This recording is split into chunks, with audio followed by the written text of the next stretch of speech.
Apenas nos pusimos en dos pies, comenzamos a migrar por la sabana, siguiendo la manada de bisontes. I was 17 when I got news that my dad had processed my papers to become a US citizen. After 10 years of not seeing him, and barely knowing anything about him, he picked me up at the airport in Chicago, where he lives. He looked just like I remembered, but we felt like strangers already. I moved in with him after I graduated high school in my hometown in El Salvador. I met a new family, including 2 new siblings who were at least 12 years younger than me and who looked nothing like me at all. I was excited about my new life. Not so much about the family, but because I wanted to follow an acting career here in the States. I was enthusiastic about being an actor since theater club in high school. I had big plans, bigger than me. I was let down when I realized my English was causing me some problems. I even had a hard time communicating in my house because no one, except for my dad, spoke Spanish. So, I went to a community college in Chicago, near my dad's apartment.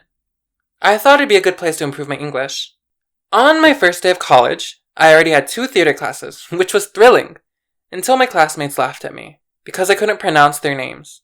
I was so embarrassed knowing that I had Latino classmates who spoke English much better than me. In my 3rd semester, after several attempts, I finally got cast in a play with a supporting role. I was thrilled when I realized there were scholarship opportunities at stake for 2 of the 4 actors selected. My mind blew up. I just thought, I am getting there. When the show was over, the school released the 2 nominated candidates for the scholarship. Hold on. Don't get too excited like I did. None of those were me. Although I wanted to believe they selected the ones who deserved it, something within me seemed off. The truth is, the 2 actors selected were white, just as the judges, whereas the other 2 actors were people of color, including me. Okay, maybe I could think it was a coincidence if the previous show I wasn't casted for were not about a white farm family and Avenue Q, with just a black actor singing, "Everyone's a little bit racist." Everyone's a little bit racist. Alright. Then I realized I will be empty if I just play characters that have nothing to say about matters that I care for. So, I quit acting. It wasn't as easy as it sounds. I was very confused about the way I felt for months. I knew that moving into a new country had been hard for me, but at least I had kept motivated because I had a dream that I was fighting for. But now, I had acknowledged that I was different. I wasn't even like my other Latino peers who grew up in the States. I couldn't stop thinking, who am I? What am I doing here? I don't belong here. I knew that I couldn't think clearly because I was going through so much emotional pain, and I knew that I had to change that. So, I started from the beginning. I wrote a letter to my dad, which I read to him. I let him know how hurt I was because I have to try hard every day to communicate to people, even to my own siblings. And it hurts more thinking that it's even harder for my grandmother who never learned English. Happy birthday, Abuelita. I also told him how much it hurt me when he left me, and how much it hurts knowing that it wasn't his fault having to migrate, but still deciding to reach out too little.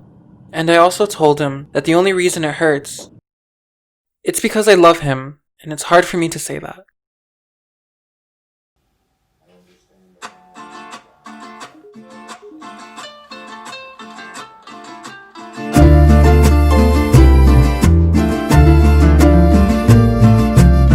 After that day, I made a lot of changes, mostly within myself.